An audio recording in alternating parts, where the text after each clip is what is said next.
Akkam jirtu daawwattoota keenya kun OBN International Minnesota jirudha. Istiidiyoo keenyarraa guyyaa har'aa keessummaa isin afeerree jirra. Keessummaan keenya qorannoo addaa nama qoratanidha. Dhimma qorannoo qonnaa yookaan immoo qabeenya uumamaa irratti kan gaggeessanidha. Isaanis maqaan isaanii Dr.Mahammad Abbaa Olii jedhamu. Boostan irraa toora Skype irratti afeerree jirra. Hanga xumuraatti waliin turaan afeerraa keenya. Dr. Mahammad toora Skype irratti argamtanii waliin mari'achuuf ayyaamuu keessaniif hedduu galatoomaa. Isinis sagantaan qabdanii naaf hedduu keessaniif baay'ee galatoomaa isin jedha.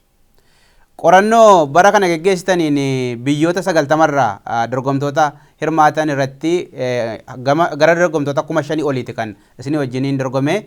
Isaan tokkoffaa baatanii badhaafamtaniittu dhimma qabeenya uumamaa yookaan immoo baayomaas densitiidhaan. Utuu gara qorannoo keessanii ibsa isaa yookaan immoo gaaffiitiin seeniin Dr. Mahammad eessatti dhalatanii eessatti guddatan kan jedhu mee gabaabsaatii daawwattoota keenyaaf himaa. Mahammad Abbaa Olii kan dhalate godina Jimmaa aanaa Geeraatti.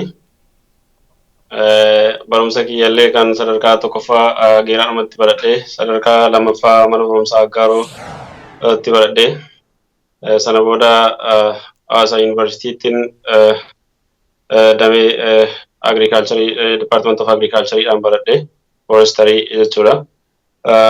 Walumaa taansaa barumsa sadarkaa maastariitiif digriidhaaf maastarsii walittaansaa baradheetiin bara akka lakkoofsa Girigooriyaan kaalendariitti bara 2011 Juunii irratti kan eebbifame jechuudha maastarsii kiyyaan.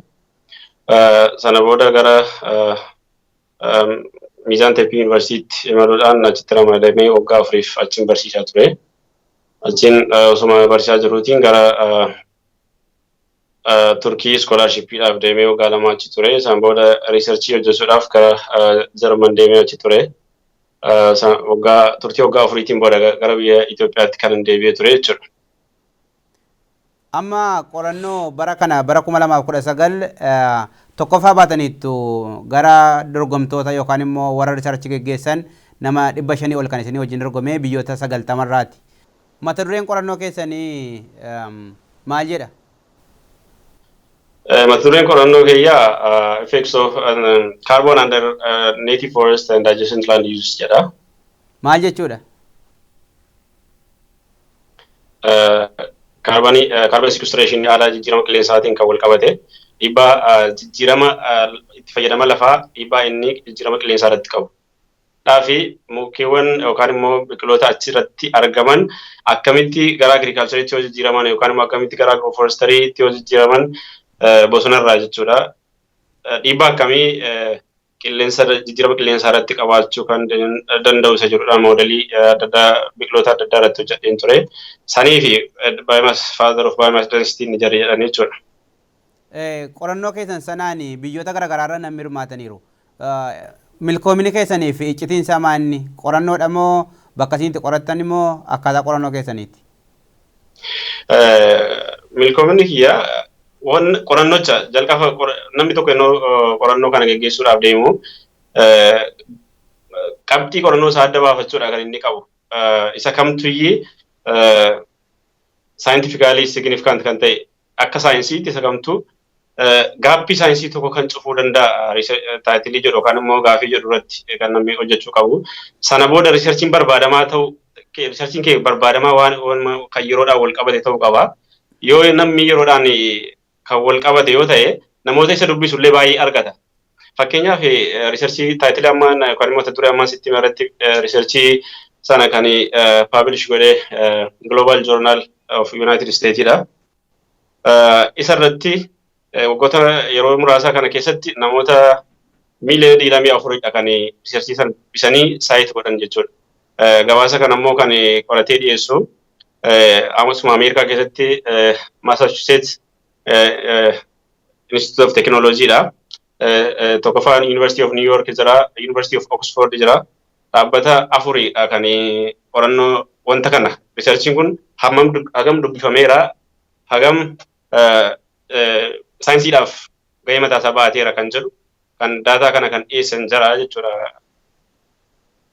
Sana booda jalqaba isa irratti maxxansitan isin kan isin paablish gootan maal irratti? Qorannoo keessan. Qorannoon isuma amma ta'eetu kan publish godhe kan maxxansee American Global Journal dha jechuudha. Akkas. Qorannoon dameewwan qonnaati qabeenyi uumamaa. Qonna jechuun maal jechuudha? Qonna irraa ka'aa waan ta'eef jalqabas isin kan isin qorattan dhimma qonnaa agriikaalcharidha waan ta'eef qonna jechuun maal jechuudha? Uummatumaaf hubannoo kennuudhaaf yookaan immoo qonna ammayyaa jechuun maal jechuudha?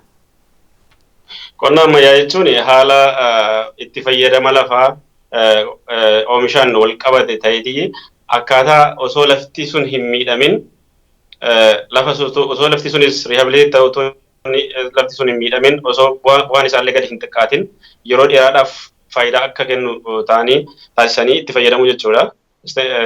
Ingiliffaadhaan maal jedhan sustainable agriculture isa jedhan jechuudha. Isa sana akkamitti promote godha kan jedhu amma riisarchiin kun caalaa kan irratti hojjetame. Maaliif baay'inni uummataa yeroo ammaa biyya keenya keessatti baay'inaan kan dabalaadha kan inni jiru. Garuu uummata baay'isuu ni dandeessa, baay'isaa buluu ni danda'a, lafti hin bal'atu. Lafti akkuma gaafa dur uumametti jira beekte. Isaan kun yeroo namni ilmi namaa akkuma dhalataa deemuun faayidaa wanti inni barbaadu itti dabalaa deema. Waan itti dabalataa waan isa barbaachisu kan immoo irraa dhorkuu hin dandeessu. Yoommoo waan irraa dhorkuu hin dandeessu ta'e qabeenya uumamaa isa jiru balleessaa deema jechuudha. Akka qabeenya uumamaa isa jiru immoo balleessaa hin deemnee lafa isa qabeenya uumamaa dirqama jiraachuu waan qabuuf lafa isa irra jiru akkamitti akka itti fayyadamuu danda'u isa jedhu irratti kan fageenyaan irratti kan hojjetamuu qabu sustainable agriculture kun. Biyya keenya keessatti akkuma isin jettan lafin dabalu uummanni dabalaa jira. Oomishni qonnaa immoo gadi bu'aa jira. Dhaabbileen qonnaa qorannoo garaagaraan geggeessu yeroo garaagaraatti. Qorannoon sun garuu yeroo inni bu'aa agarsiisu hin argamu. Maaliif? Inni kun qabxii guddaadha. Gaaffii guddaadha. Yoo ni yaadattu ta'e fakkeenyaaf Itoophiyaan agricultural policy'n isa Itoophiyaan hundeessitu dhimma warroota dhimma namoota dhimma politishaaniiti malee dhimma lafaa miti. Poolisiin Itoophiyaan kanaan dura qabatti sochootu waa'ee agriculture irratti.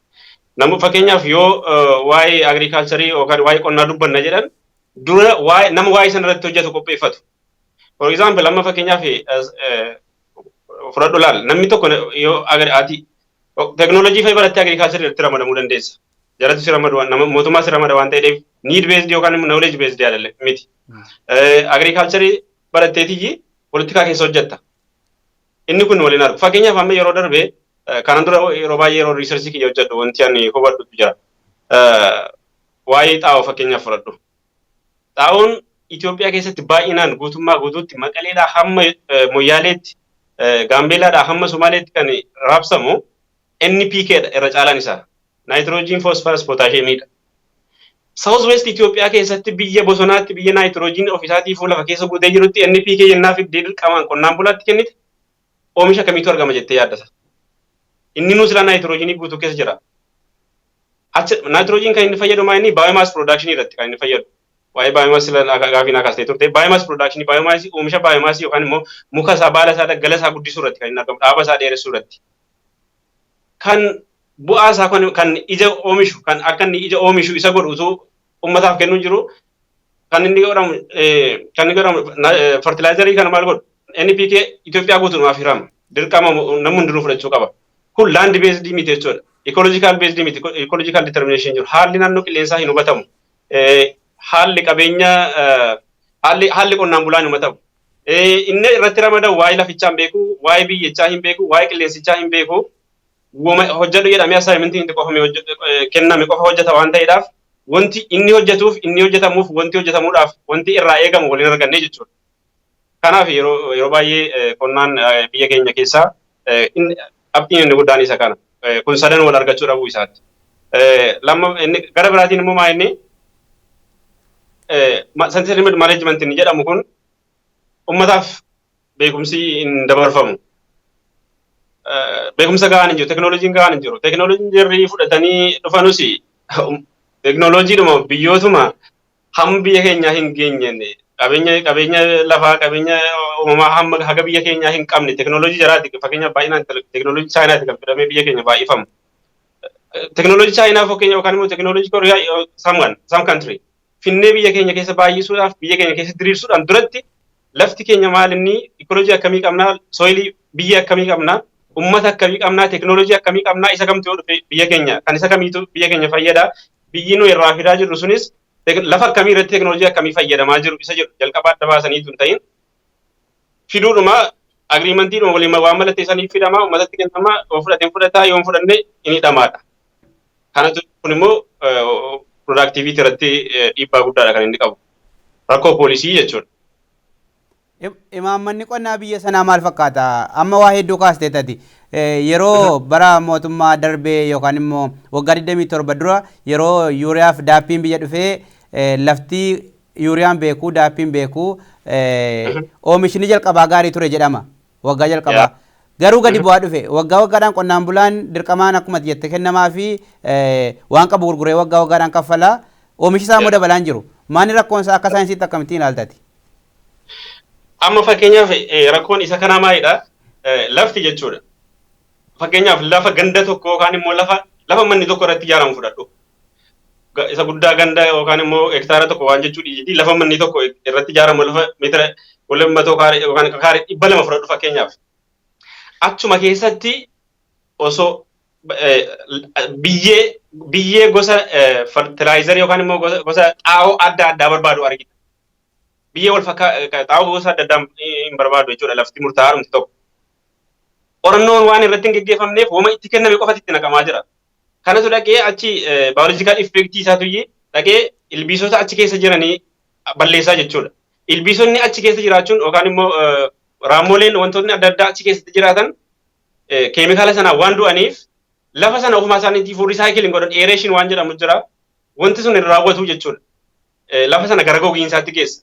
Isaan lubbu qabeeyyiin achi keessa jiran yoo keessaa du'an bu'aan lafa sanaa tootaalii du'aa deema jechuudha akkuma sanaa.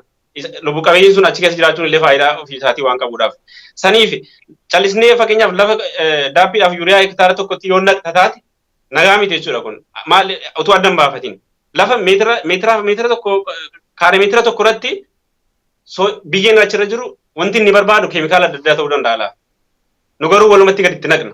Sana rakkoon kan jiru kan productivity irratti yookaan oomisha irratti kan inni oomishaaf oomishtummaa irratti rakkoo kan inni fidaa jiru. Sun rakkoo imaammataati moo rakkoo raawwachiisummaati? Waggaa dheeraa irra deebi'ee deeme waan ta'eef fakkeenyaaf biyya amma jiru kana. Tootaalii rakkoo raawwachiisummaati jechuu hin dandeessu. Tasumayyuu maaliif wanta tokkotu jira. Guddina biyya tokkoo fiduudhaaf yookaan immoo guddina fiduudhaaf qabeenyatu jira, yerootu jira, humnatu jira. Amma yeroon jira, qabeenyis jira, humnatu dhibe waggoota kana hunda. Humna jechuun maal inni mootummaa isa hojjechiisu, imaammata isa kan baasii fide itti kenne hojjechiisutu dhibee jechuudha. Akkuma sirriitti dhimma warra biyya bulchuuti maali poolisiin agriikaalcharal poolisiin kan baafamu maaliif poolitikaan lafaa walitti hidhamee jira biyya keenyatti. Bu'aadhaan utuu hin ta'in lafaan kan walitti hidhamee jiru. Isatu akkamitti nuti hidhannee fakkeenyaaf waggaa 27 dura fudhadhu. Akkamitti lafti uummanni murtaa'aan karaa kamiin bahee dhaqee uummata sana lafatti qabee lafarraa qabee gabbarsiifatee irra bulaadha malee lafti inni karaa sanaaf lafti uummata kibbaa keessa jiru agriikaalcharal productivity akkamitti irraa barbaadama lafti Somaaliyaa keessa jiru productivity akkamitti irraa barbaadama inni Oromiyaa keessaa inni dhiya keessaa inni kaabaa kibbaa productivity production akkamii kennuu danda'a oomisha akkamii kennuu danda'a wanti jedhu wanti irratti hojjetamee hin jiru. Sana booda gidduudhaan yeroo fakkeenyaaf hooyyaan yeroo biyya jalqabu keessa xiqqoosii productioniin gaarii ture. Uummannis xiqqoosii gaarii ture. Garuu sana booda istiraateejiin jijjiirame booda akkamitti eenyutu lafa isa kamiin qabachuu qaba isa jedhu istiraateejiin mootummaan Itoophiyaa baasee itti fayyadamaa ture. Eenyutu lafa kamiin qabachuu qaba lafa isaa qabachuu qaba eenyuun gara kamitti erginaa gara kamitti erginaa eenyuun immoo productii kana fakkeenyaaf xaa'oodhuma jenne kana eenyutu itti gurgurataa eenyuun oomisha isa jedhu irratti hojjetamaa ture jechuudha. Malee lafa isa kamiin oomishna isa wanti jedhamu ture. Qonnaan bulaan amma fakkeenyaaf ijoollee warra osoo poolisiin sirraa'eeti yoo namni tokko hin raawwanne isa raawwatu itti fidda isa raawwatu nama raawwatu kan biraatti leenjifata. Laal fakkeenyaaf bakka tokkotti yoo ekspertii agriikaalcharii tokko yookaan immoo soil saayintistii tokko yoo qacarte yoo inni hin raawwatinaaf isa raawwatu itti fidda jechuudha. Saniifuu isaan jedhan sunillee kaayyoo isa mootummaan itti hime galmaan gahaa jiru waan ta'eedhaaf dhimma kaayyoo piroodakshinii miti amma dhimma kaayyoo uummataa miti jechuudha. Nama kallattiidhaan inni ekspertiis fakkeenyaaf nama biyya keenya maalidhi yeroo baay'ee politikaa irratti waan hunda politikaadhaan wal qabsiisa. Ani yoon saayintistii ta'e waa'ee sooyiliitiif, waa'ee qorannoo biyya kiyyaatiif, waa'ee uummata kiyyaa, waa'ee politikaa waa tokko walitti fiduun qabu. Yeroon bakka politikaa dhufe yoon ilaallate ta'e sirriitti irratti hirmaachuun qaba. Yoon waa'ee qorannoo biyyee qorachuun bakka sanas dhaqe waa'ee politikaa achuma dagadhee dhufeetan waa'ee biyyee kiyyaa sirriitti qoradhee galmaan yaada sana dhiyeessuun qaba jechuudha. Yeroo sana kan productivitiin biyyeellee oomishtummaan illee kan inni guddataa deemu. Malee an fakkeenyaaf mootummaa jibbeedhaa yoon biyyee kana isan sila biyyee irratti hojjedhu yookaan immoo naasuraa riisoos qabeenya uumamaa irratti hojjedhu muka tokko irratti isan hojjedhu mootummaa jibbeedhaa yoon sana balleesse biyyi badaa jechuudha mootummaa miti kan badu. Mootummaan sila siin dhufaa hin badaa waan ta'eedhaaf. Imaammata akkasii sanatu dhibe imaammanni namatti kaasee kan keeti jechuu dhabne keenya jechuudha waan jennu dhabne ofii keenyaaf amma nuti. Namni itti gaafatamummaa isaa hin baatu, ekspertiin itti gaafatamummaa isaa hin baatu. Rakkoon inni guddaan biyya keenya keessa jiru. Amma fakkeenyaaf ati gaazexeessaadha. Ati gaazexeessaadha bakka biraa jirta. Sa'aatii kanatti yoo bakka biraatti yoo jirtu sa'aatii kanatti namni si barbaadu yoo jiraate yoo hin amma hojii keessa hin jiru firii boqonnaa jira. Garuu wanti silaa ekspertii ati irratti taate wanti ta'e wayii ta'aa jira. Sababa ati bakka sana hin jirreef garuu ati immoo eeyyamamaa ta'uu diddeedhaaf wanti sun hin hafu. Fakkeenyaaf tiraafikii tokko fudhadhu yookaan poolisii tokko fudhadhu. Namni tokko asitti ka'ee waltuma. Yeroo namni waltumu sana keessatti poolisiin tokko uffata sibiilii uffatee magaalaa keessa deema. Inni arga garuu namni wal qalee wal ajjeesu. Yeroo sana hin tuqu. Maaliif yoo jette inni boqonnaa irra jira hojii isaa miti. Garuu wanti asaayimentiin isatti kenname asaayimentii hamma dhumaatti qacarameera hamma dhumaatti biyya isaa tajaajiluudha kan inni qabu. Akkas ta'uu qaba namni biyya ofiitiif yaaduu qaba. Osoo ofii yaadiin dura dabartee biyya keetii yoo yaadda taate wanti akkanaan raawwatamu jechuudha. Kanaaf imaammatoonni kanaan dura agriikaalcharii waa'ee qonnaa irratti qabeenya uumamaa irratti darbaa turan hundi isaanii wanti waa'ee biyyaa ilaallatu keessan jiru. Kanaaf oomishtummaanii fi oomishtummaan biyya keenyaa kan inni yeroo seencharii dheeraaf kan inni gadi bu'aa dhufe sababa kana ammas dhumaarra gaheetti jiraayyuu. Waan gaarii kaaste amma biyya keenya keessatti rakkoo imaammataa irratti haasa'uu dandeenya. Maaliif dhaabbileen qorannoo qonnaa Itoophiyaa keessa baay'eetu jiru. Gaafan biyya ogummaa kanaan hojjechaa ture iddoo hedduu dhaqee ilaaleera. Dhaabbata qorannoo qonnaa iddoo garaagaraa Itoophiyaa keessa iddoo garaagaraatu jira. Gama biraatiin hojjettoonni qonnaa yookaan immoo ogeessonni qonnaa sadii hanga gandaatti ramadamanii jiru. Oomishi qonnaa garuu hin jiru. Qamadiin alaa bitama. Sharafa biyya alaa guddaa baasee mootummaan waggaadhaan ji'a biyya alaatti galcha. Kun akkamittiin ta'uu danda'a? Yookaan immoo rakkoon isaa maali yookaan immoo bu'uurri rakkoo sanaa maali? Bu'uurri rakkoo sanaa itti gaafatamummaa baachuu dadhabuudhaa siin jedha fakkeenyaaf. Mootummaan si qacareeraa mindaasii kaffalaa jira yoo ta'e fakkeenyaaf ekspertii yeroo baay'ee bakkoota adda addaatti kan jiran ekspertii oomisha beeyladaa fi ekspertii pilaan saayinsiidha.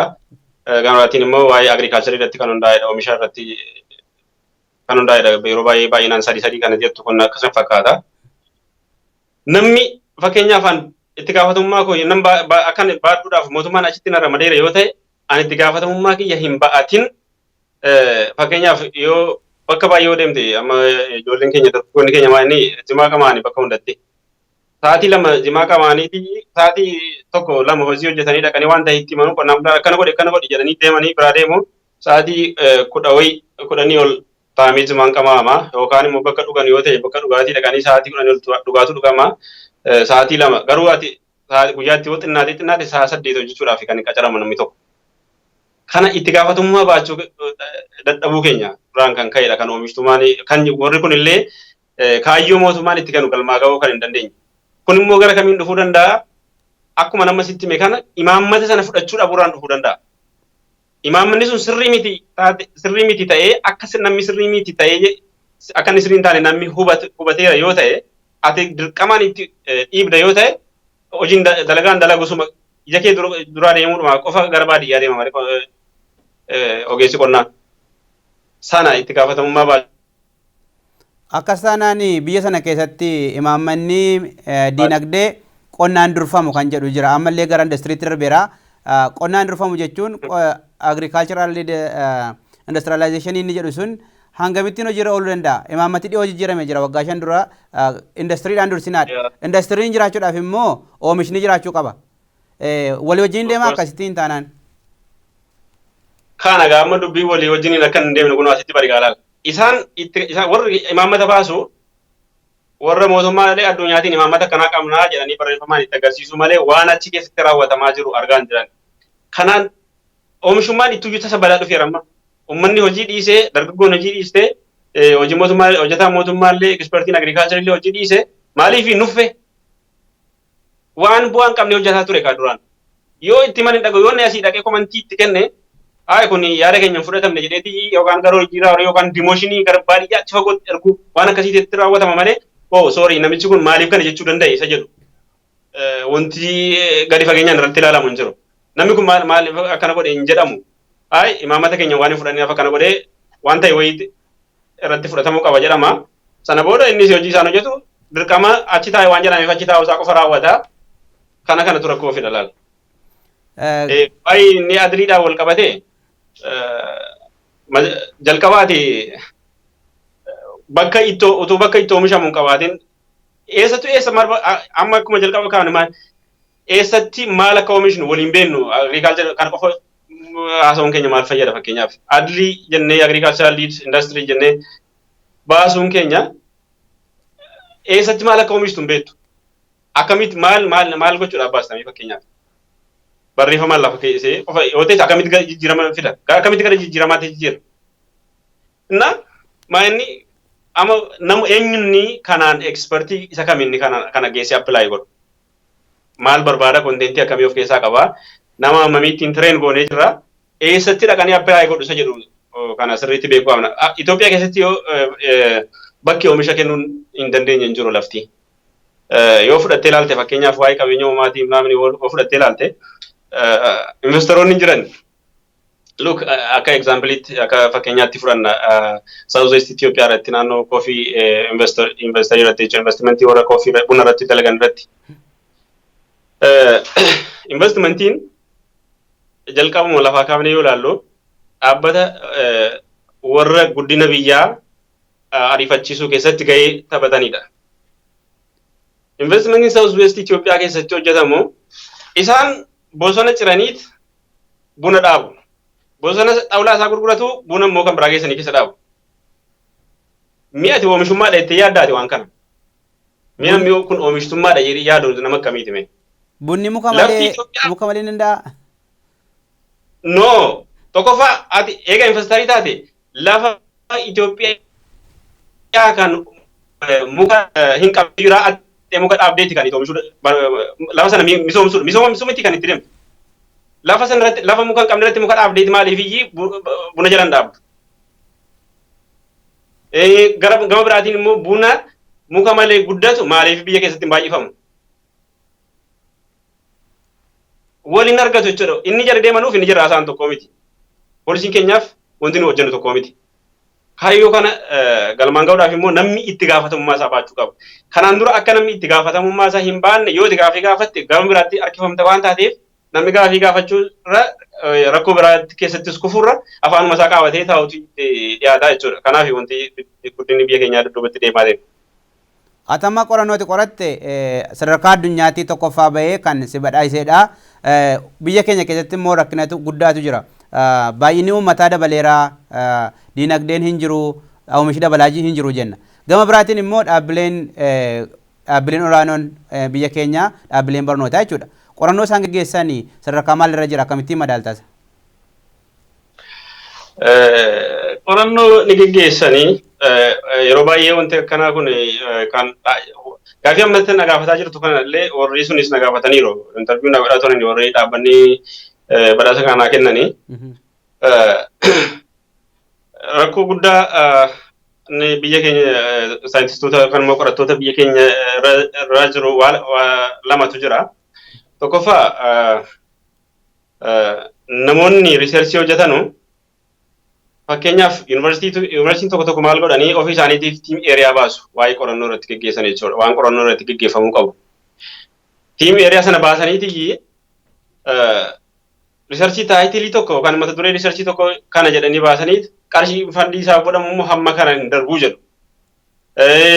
Ammoo riiserchii baasanii qarshii fakkeenyaaf waan xixiqqoo irratti fakkeenyaaf qarshiin guddaan hin ramadamaa yookaan riiserchiinii fi wanta achirratti barreeffamu waliin argatu. Scientific value waan qabne calliseetuma namoota dhaqee koree akka koreedhaan fidama wanti kunis. Qorannoodhaan sun ta'in koreedhaan kan taayitilii kana dhaqee baasee fidu. Dirqama inni waan faayidaan isaanii hin qabne waan ta'eedhaaf riisarcheroonni maal godhanii isuma qarshii bareedaa irraa argatan sanayyii hojjetanii dhaqanii dhuma wanta ta'e barreessanii fidanii itti kennu. Isaan qarshiidhuma isaaniitti fayyadamuudha jechuudha. Asitti maayinni dadhabni kan qorattootaati jechuudha. Dadhabina yuunivarsiitiin itti kennu kana ofirraa qolachuu dhabuu isaaniitiif.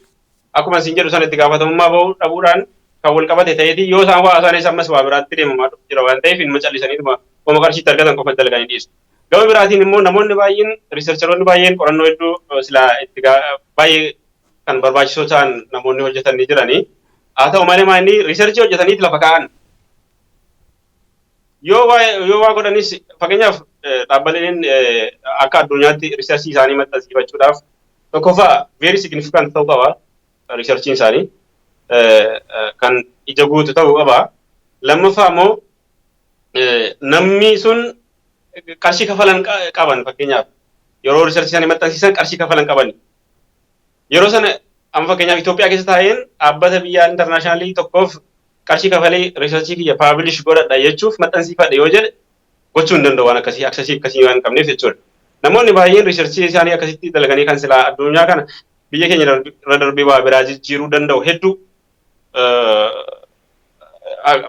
dalaganii ka'aniiti marameetuma lafa ta'aa jechuudha. Wanti kun illee osoo gama biraatiin barsiisota promoot godhame isa jedhu gaariidha ta'a silaa wanti kun wanti biyya keenyatti hojjetamaa jiru gadi bahee biyya addunyaatti mul'achuu danda'a jechuudha.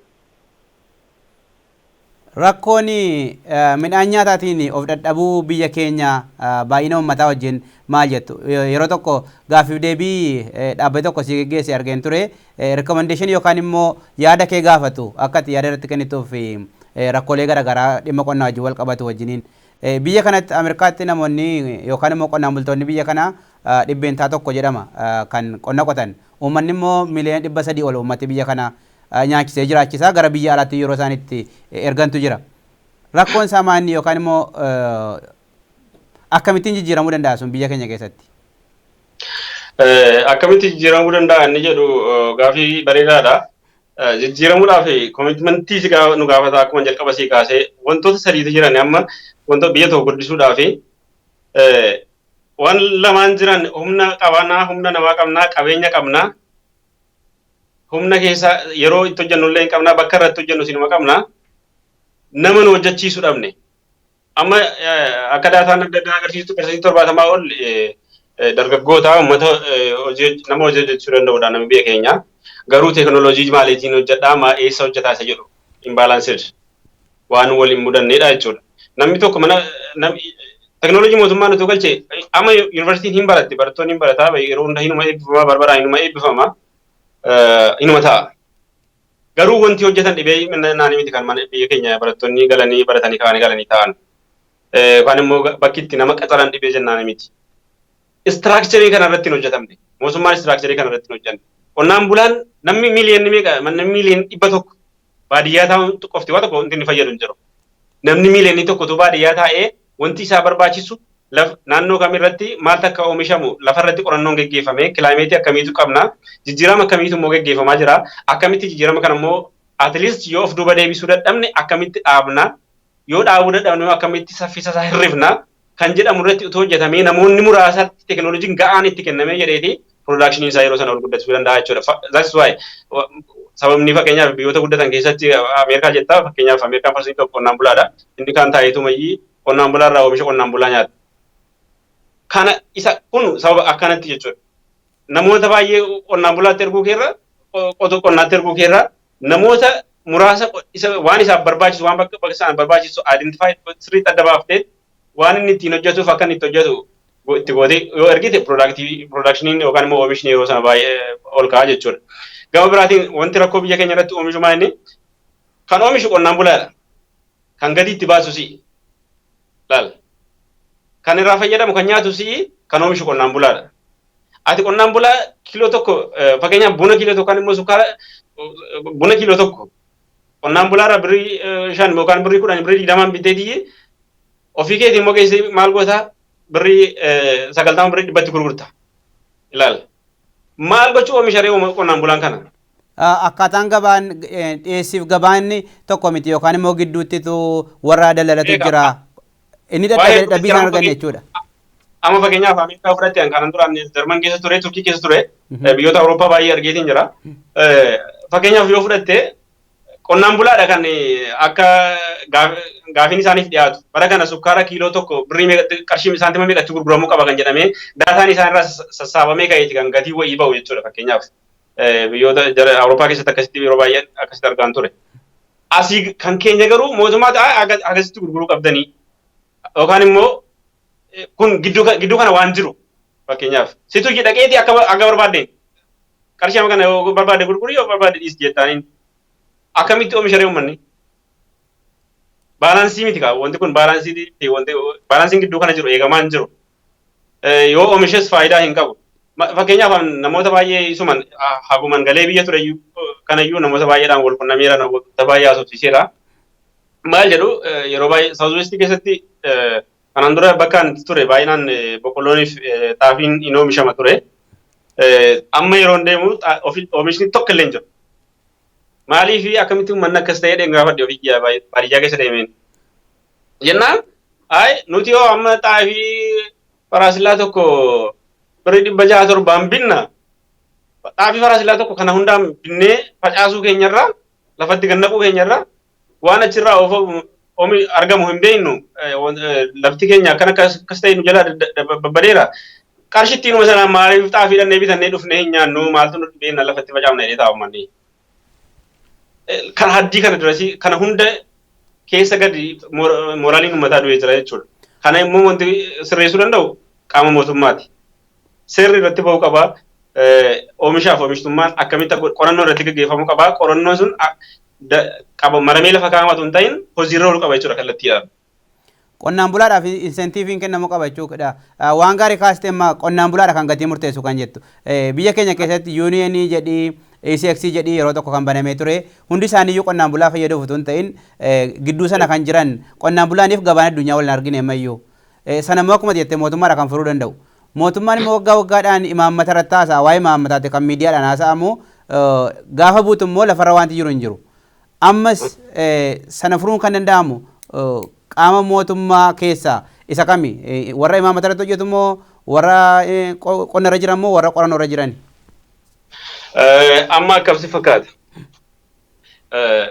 Nuti fakkeenyaaf kan dhalannee barannee waggootuma darban sirnoota wayyaanee darban kana keessa. Namoonni keenya kanaan dura waggaa umurii keenya guutuu akkatti waa hatan, akkatti waa balleessan, akkatti waa zulluman kan namni barataa ture. Mootummaan kan hubachuu qaba. Isaan kanatti hadha uummata akka ta'e barreessee kana godhaatti jedhee hin danda'u. Istiraatejii akkamitti akka kana penetrate godhee keessa bahu istiraatejii baafachuu qaba. Jalqaba irratti warri waa'ee agriikaalcharii irratti waa'ee qorannoo irratti hojjetan waan kana gadi fageenyaan irratti ilaaluu qabu. Isaaniif irratti qajeelfamni itti kennamuu qaba. Qajeelfama kana kan baasuu danda'anis isaan ta'uu qaban. Yoo xinnaate isaan warri ekspertii kanaa ta'an waa'ee lafaa irratti namoonni pilaan saayinsii baratan namoonni ispeeshaalistiin pilaan saayinsii baratu warri soil saayinsii baratu warri waa'ee animaalii baratu waa'ee qabeenya beeyladaa baratu warreen akkasitti adda baasan warri kun rikomendeeshinii mataa isaanii akka sadarkaa olaanaatti dhiyeessanii jennaan isa irratti hundaa'ee intanaan istiraateejiin imaammatni bahuu qaba malee mootummaan namni lama sadii gadi taa'ee walitti qaaree isin naannoon keessa maal barbaada? Maal waan akkamii si'aa dhufu wanti jedhee wanti inni achitti barreessee gadi itti ergu ta'uu hin qabu jechuudha. Sana booda tireeningiin gara akkuma sila jenne sana warra ogeessota qonnaatiin isaan sun jalqaba tireeningii fudhatanii ka'anii appilaayi godhamuu irratti dhiyaachuu qaba malee achi teessee gaara taa'anii yoo waan ta'e wayii barreessanii qofa gaditti argan isuma duriitiin tokko ta'a jechuudha. Nama waggaa meeqa decade 3 or 4 decade like that nama badii qofa baratee badii qofa zulmii qofa keessa ture waan hin taane keessa kan ture wal jala wal hataa kan ture jechuudha. Mootummaa jalaa baqata yoo mootummaan nan argine waan balleessaa jechuudha. Waan natti tole nan argine kaa garuu ofii kiyyaa oon sana balleesse lafa kanatu badaa yookaan biyya kana badaa yookaan qabeenya kana bada jedhee yaaduun narra hin jiru. Yaaduun keessa hin turre jechuudha. Mootummaan nan argine malee yookaan immoo namni wayii nan argine malee isa sana uummata keessaa sammuu uummataa keessaa balleessee mootummaan maal irratti hojjechuu qaba akka namni qabeenyi kun kiyya kan jedhee biyya kiyya ilmaan kiyya irratti guddatti anas gurguramee nyaadhee irraa fayyadama ilmaan irratti guddifachaa jira ilmaan kiyya irratti dhalee wal guddisaa jira jedhee akkasitti akka yaadu uummata uumuu qabna jechuudha. Itti gaafatamummaa yookaan immoo abbummaan itti dhaga'amuu qaba. Abbummaadhaan yoo hojjette waan balleessu. Dr. Mahammad isin amma kana jirtan boostanii kan biyya kana dhuftaniif yuunivarsiitiin biyya kana Harvard yuunivarsiitiin isin afeereeti haasaa banii isaa akka gootaniif jijjiirama qilleensaa irrattis qorannoo geggeessitan kan biraa qabdu. Maal ture haasaa isin geggeessitan maanni qorannoo isin jijjiirama qilleensaa irratti geggeessitanis maani? Haasaan an geggeesse haasaa baniisaa ta'e waa'ee sustainable development isa jedhu irratti waa'ee akkamitti jijjiirama guddina itti fufiinsa qabu fiduu irratti addunyaan gara kamitti deemaa jirti gara kamitti deemuu qabdi waan jedhu irratti inni akka jeneraalitti akka waliigalaati jechuudha. Inni waa'ee qorannoo kiyyallee qorannoo tokko geggeesseetiin ture. Asuma kan inni kan publish godhamu Ontario International Development Agency ta'et Montclair University Department of Earth Science dha kan publish godhu. Inni waa'ee saaliniitii irratti akkaataa waa'eedhuma biyya keenya akka kan badaa jiru kan irratti biqilaan recover gochuu danda'u biqilaan achi bakka fakkeenyaaf temperaturii guddaa ta'e biyya akka bishaan baay'ee xiqqaa ta'e argamiinsi bishaan baay'ee xiqqaa keessatti biqilaa akkamiitu achi keessatti guddachuu danda'a. Achi keessatti guddatee akkamitti biyyee kana haaromsee oomishummaadhaaf ga'uu danda'a kan jedhu irratti kan inni hojjedhe jechuudha. Isa kan dhiyeesse. Badhaasatti argattan miti isatti? Hin qabee. Akka waliigalaatti qorannoo kan biraa geggeessaa jirtu kan biraas qorannoo sadaffaa jechuudha. Qorannoon keessan sadaffaa maal irratti xiyyeeffata? Actually qorannoo kiyya sadii walumaa galatti iyyuu waa'ee biyyeetiif qabeenya uumaa irratti kan hundaa'edha qorannoo ammaa kuni. Amma waan sila walii kaasaa turre irratti akkamitti biyyoodhumti kun akkamitti ilbiisotaa fi wannoota lubbu qabeeyyiiwwan biyyee keessa jiraatan sana warra dhabamsiise sana waa'ee amma fakkeenya sila keemikaal fertilaayizerii wal qabatee namni kana isaan akka achi keessa biyyee keessaa isaan waan kana dhabamsiisu jennee jirra. Akkamitti rikavar gochuu dandeenya ka jedhudha inni keemikaal fertilaayizerii kana yookaan immoo facaasnee ilaalleetii tiriitimentii isaa jechuudha. Isa jalqaba assessmentii wayii goona lubbu qabeeyyii biyya sana keessa jiraatan sana booda fertilaayizerii sana itti naqnaa baduuf jiraachuu isaanii walii barra. San booda pilaantii sana itti dhaabna recover gochuu hin danda'u isa jedhu irratti amma irra jiru jechuudha. Akkuma jettan kanaan dura xaawoon hirame biyyoo keessa warra jiran warra silaa faayidaa qaban kan balleessu jira qorannoo maleedha kan raabsamaa ture xaawoon biyya sanatti waggoota dheeraadhaa fi sun sirratee lafti xaawoo isaaf barbaachisu argatee oomishni biyya sanatti akka dabaluuf maaltu godhamuu qaba jettu isin? Kana gochuudhaaf istiraatejii baafachuu qabna. Istiraatejiin keenya immoo akkama asii gadi kana godhaa jennee achii gaditti odeessinu ta'uu hin qabu. Fakkeenyaaf bakka inni itti hojjedhu irra fakkeenyaaf istiraatejii tokko yoo baastee jette istiraatejii sana lafa qabachiisuu qabda.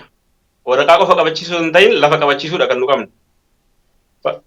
Yoon istiraatejii baasee kophaa kiyya miti kan hin baasu ati yoo ekspertii taate si wajjin mareedhiitti kan baasuu qabu. Eegan baasee boodoo ati dhattee saampilii wayii hojjechuu qabda bakka bu'aa wayii. Yoon fakkeenyaaf naannoo Harariitti hojjedhe jechuudha. Karaa Harar kana keessa yookaan immoo karaa Baalee kana keessa naannoo qilleensa akkasiitiif yoon moodelii wayii yoon baase moodelii sana baasee yookaan waraqaa qofa jedhattee akkana godhaa jechuu miti. Ati inni qaama kana sirriitti gadi beektu dhattee lafa mataa irratti saampilii appilaayi gochuu qabda waan sana jechuudha. Hojiirra oolchuu qabda. Yoo isin argin yoo hojiirra isuma duriitti fakkaata amma uummanni. Yoo tidhatte akkana godhaa jedhameera mootummaan akkana jedhee qofa yoo ta'e mootummaan akkana jedheeraa qofa osoo hin ta'in namni ofii isaanii hojjettee agarsiistee jennaan kun akkas ta'a jedhee akka namni itti fayyadamu gochuu danda'uu qabna jechuudha nuti ofii keenya. Dr. Mahammad isin bara kana qorannoodhaan sadarkaa addunyaatti qorannoo gaggeessitaniin tokkoffaa baatanii badhaafamtaniittu gama biraatiin ministeerri muummee Itoophiyaa Dr. Abiy Ahmed badhaasa Noobeelii nagaa argataniiru. Hoogganaan daandii qilleensa Itoophiyaa badhaasa argataniiru hojii hojjetaniin. Lammiileen Itoophiyaa gama hojii hojjetanii warri bu'aa buusan jiru akkuma jiran hanqinoonni garaagaraas jiru. Kun dhaloota haaraadhaaf isin fakkeenya akkamii taatu? Uummati maal yookaan immoo dhaloonni maal isin irraa barata? Dhaloonni haaraan fakkeenya waan nurraa barachuudhaaf waan nu hojjenne baruu qaba. Badhaasa ekeleen badhaasa argate jennee jedhamee himamuu qofaan uummataaf jijjiiramni mul'atu hin dhufu. Namni tokko yoo badhaafame waa'ee badhaasanaa yoo uummanni immoo maaliin akka badhaafame yoo irratti bare yeroo sana hojiitti kakaa'a jechuudha. Kanaafuu namoonni isaan lallatu waan isaan lallatu irratti namni tokko fakkeenyaaf waan irra caalaa mammaa yeroo kana biyya keenyatti rakkoon yeroo baay'ee rakkoo kan fidu inni waan beennu hin beennu waa beekuu keenya hin beennu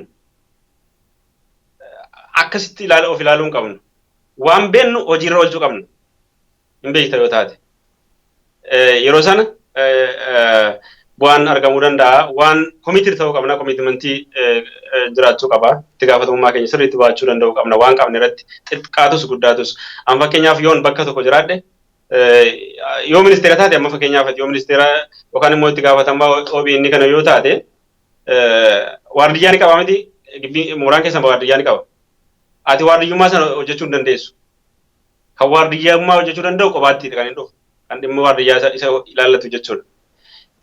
Waan itti gaafatamaa OBN taateef waardiyyaa sanachi ari'uu yookaan immoo akka hojii xiqqaa inni hojjetu itti ilaaluu hin qabdu jechuudha. Innis kanuma isaatti hojjeta, atis kanuma kee hojjeta. Maaliif innis dhufee bakka kee barbaadu osoo hin taane waardiyyummaa isaatiin perfectly hojiirra oolchee galma isaa ga'uu danda'u qaba. Namni galma isaatiif deemuu qaba jechuudha nama hundinuu. Galma isaatiin gaafa deeme sammuun isaallee gammachuu argata. Badhaasa illee itti argata jechuudha kunoo.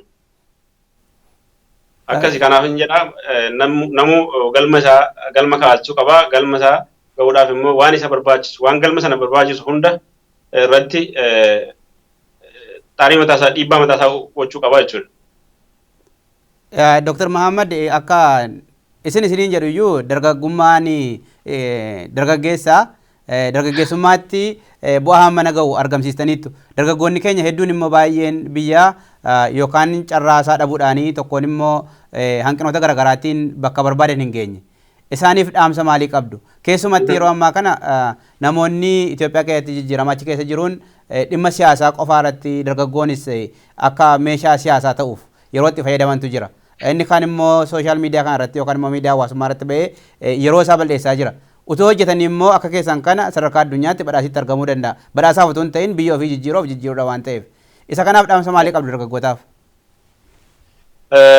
Dargaggoonni biyya isaaniitiif komitii ta'uu qabu. Biyya isaaniitiif itti gaafatamummaa ofii baachuu qaban ammariin yeroo isaaniitti sirriitti fayyadamuu qabu. Beekumsa ofii yookaan immoo hojii ofii bakka jiran sadarkaa ofii tuffachuu qabu namni hariinayyuu namni hundinuu. Jireenya keessatti rakkoon hedduun qunnamuu danda'a. Karaa hedduun bu'aa bahii hedduutu jira. Fakkeenyaaf ijoolleen akka kiyyaa baadiyyaarraa dhufanii baratan fakkeenyaaf barattoonni namni gaafa maatii isaanii isaa bira jiru maal ta'a jireenyi itti salphaadha. Namaan to'atamuun baay'ee salphaadha. Jireenya sirraa salphisa. Yeroo namni si to'atu. Ati kan ofirraa eegdu abbaan kiyya na arga yookaan immoo ati kiyya na argiti isa jedhu qofitteedha. Waa balleessuu qofa ofirraan eegdu. Sababaa isaan si arganiif of eegda malee. Gaafa manaa baatee immoo yookaan immoo yuunivarsiitii galtee yookaan immoo iskuulii galtee jettu itti gaafatamummaa sana ofii keetiif fudhattaa jechuudha. Kanaaf namni itti gaafatamummaa isaa baachuu danda'uu qaba. Yoo itti gaafatamummaa keenya baachuudhaaf hojjenne galma ni geenya. Waa baruudhaaf barachuu qabna. Warri baran waa baruudhaaf barachuu qabna. Waa baruudhaaf akka wanta tokko irra geenye yookaan immoo akka mootummaan nu qacaru osoo hin ta'in akka waan tokko barree waa tokko hojjechuu dandeenyu of amansiisneeti kan nu jalqaba barachuu qabnu. Komitii ta'uu qabna. Yeroo keenya sirriitti fayyadamuu qabna. Bakkaaf yeroo hin taanetti bakka sa'aatii keenya dabarsuu hin qabnu. Yeroo baay'ee maanni yeroo mana barumsaa sadarkaa gadaanaa baran irratti maaloo jedhu barsiisonni keenya time is gold jedhu. Time is gold, time is gold. Nus time is gold jedha baran. But time is better than gold. Maanni qarshiin warqii ni bita. Garuu wanti sa'aatii bitu yeroo wanti bitu hin jiru addunyaa kanarra. Yeroo kee kan bitachuu dandeessu si qofa. Maal gochuudhaan hojii hojjechuudhaan itti fayyadamuudhaan yeroo kee bitachuu dandeessaa jechuudha. Kanaaf waan hin taane dalagnee waan nurraa hin argamne waan jireenya fuulduraatti hin dabarfanne dalagnee waan badaadhaan yeroo keenya bitachuurra waan gaariidhaan waan bareeda dalagnee yeroo keenya ittiin waan gaariidhaan bitannuu isin jedha. Hedduu galatooma Dr. Mahammad Abbaa Olii toora Skype keenya irratti argamtanii bu'aa qorannoo keessaniitiif badhaasaa akka addunyaatti bara kan argattan uummata keenyaaf waan ibsitaniif hedduu galatooma. Egaa daawwattoota keenya mariin nuyi qorataa Dr. Mahammad Abbaa Olii wajjin gaggeessaa turre asuma irratti xumurree jirra. Qophii OBN kan biraa wajjin hanga wal quunnamnutti nagaatti.